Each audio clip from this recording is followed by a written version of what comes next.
Hi, I'm coming to you today to talk about this heroin, fentanyl, all other drugs epidemic. This epidemic is totally out of control. Every single day I read where someone else has lost their life. Another parent has to bury a child. The other day there was 3. And I'm not just the only one seeing them. Everyone is seeing other people in all different states. I'm from Levittown, Pennsylvania. And I have a 32-year-old son who will be 33 soon. And he has started out with cluster headaches when he was 14, 15 years old.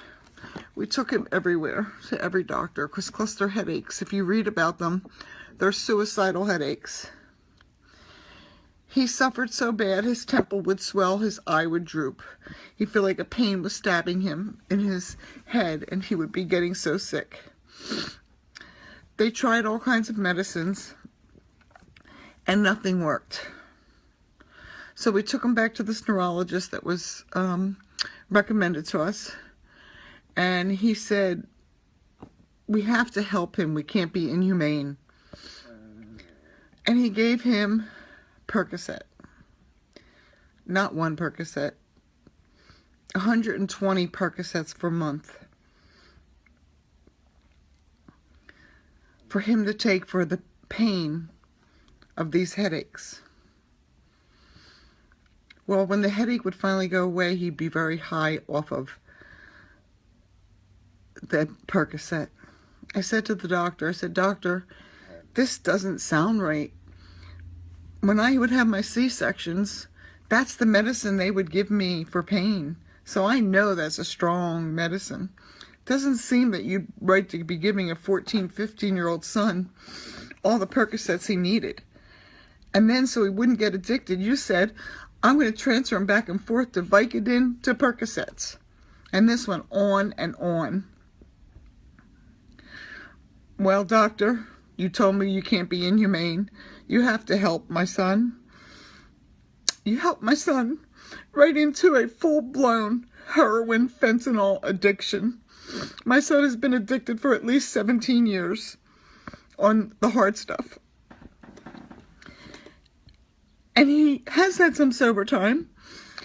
But when he gets sober, he'll say, you know, it's like there's something in my brain that's telling me I should go back and use. I can use one time. I can use one more time.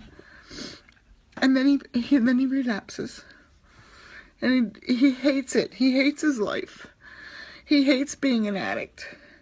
But he can't get out of it. He said they can fly a man to the moon. Why can't they change our brains?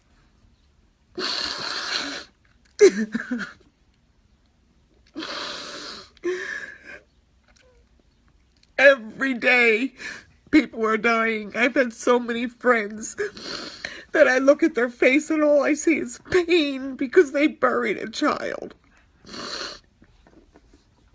I don't know what it's like to bury a child, but I do know what it's like to bury my sister. My sister was a drug addict, and I didn't admit that for a long, long time. She went to a rehab 3 times in a row, 3 days in a row. In fact, those people were at her murder trial to testify that she came there and they said they couldn't get her insurance on. She said, forget it, I'm going back to the city to get high. She was brutally murdered that night. They beat her. They strangled her. They shot her in the back of the head. And he drove her to Lancaster and set her body on fire. Luckily, fishermen found my sister before rigor mortis even set in. And they did get the guy. This monster's in jail for the rest of his life, thank God. But I'll never get to see my sister again, or the children she left behind.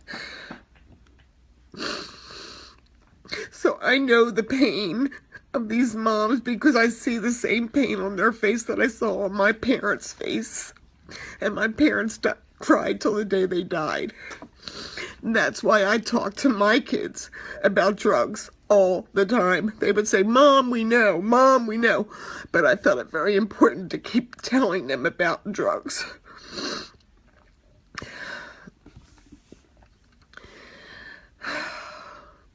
I'm sorry. My son lives in Kensington, Philadelphia now, on the streets somewhere. I haven't talked to him in a while.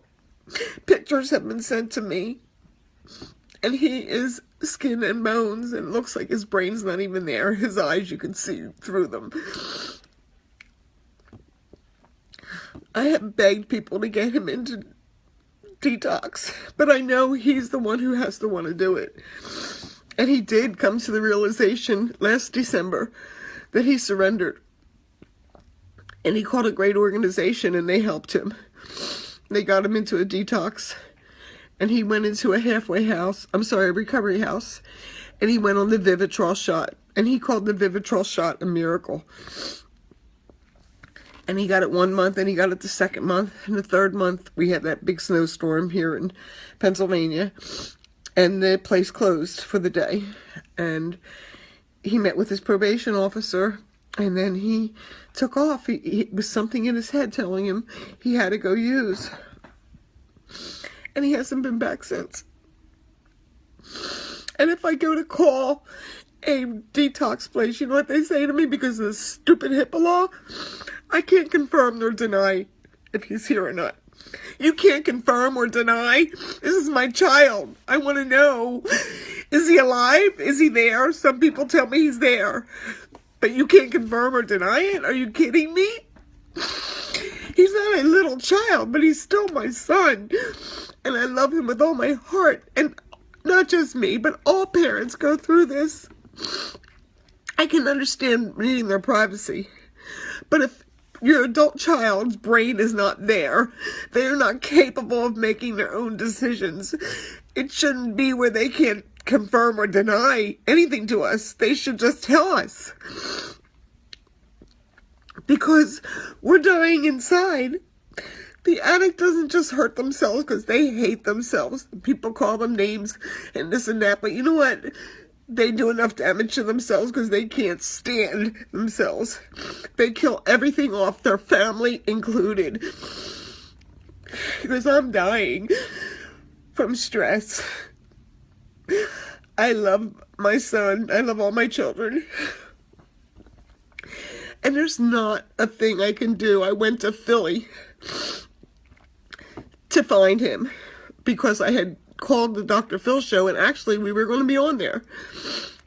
But they said they couldn't go find him there. So I went down and found him, but by that point they already had someone in the place for that spot on the show. And there were people shooting up right out there in front of everybody, in front of the police officers. I'm like, what is this? Are you kidding me? It's like The Walking Dead there. People are dying. They're falling on the ground all over. That's the only thing police officers are there for. Yes, I carry my Narcan all the time because I want to have my Narcan with me.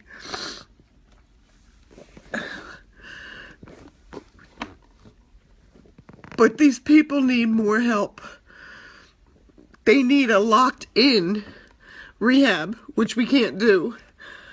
We can't force them because we can't, because of HIPAA. So we're going to just let them die? We're all going to lose our kids. We're losing a whole generation.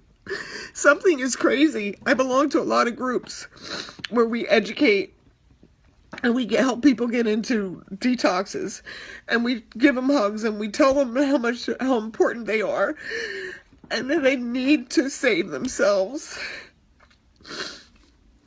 But we can only go so far. We can't be on the journey with them all the time. So what we need instead of jails is locked-in rehabs. That's where the states need to put their money to save these kids. It takes a couple years to get their brains back to normal. They want their brains back to normal, but they can't do it.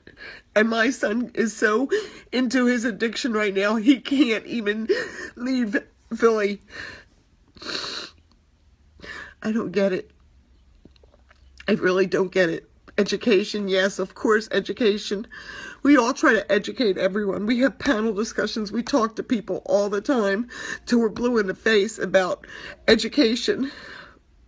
Because we don't want the younger kids using. We want to educate the parents so they know what to look for.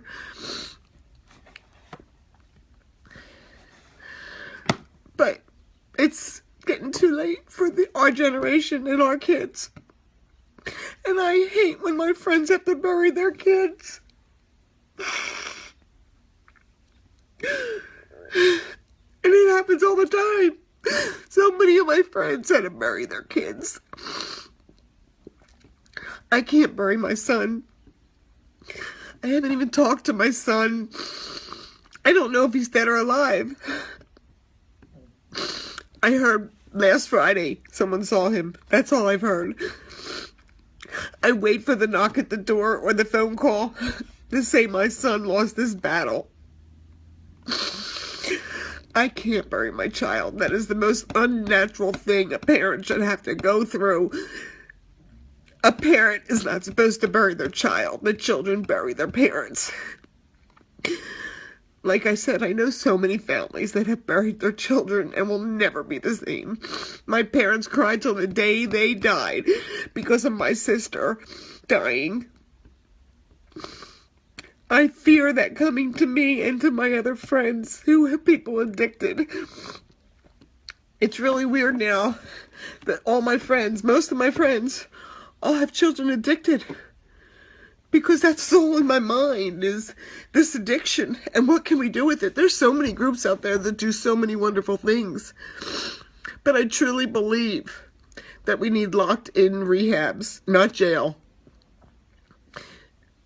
We need to order them into this rehab where it's locked in for not 30 days, 60 days, 90 days, a year, 2 years.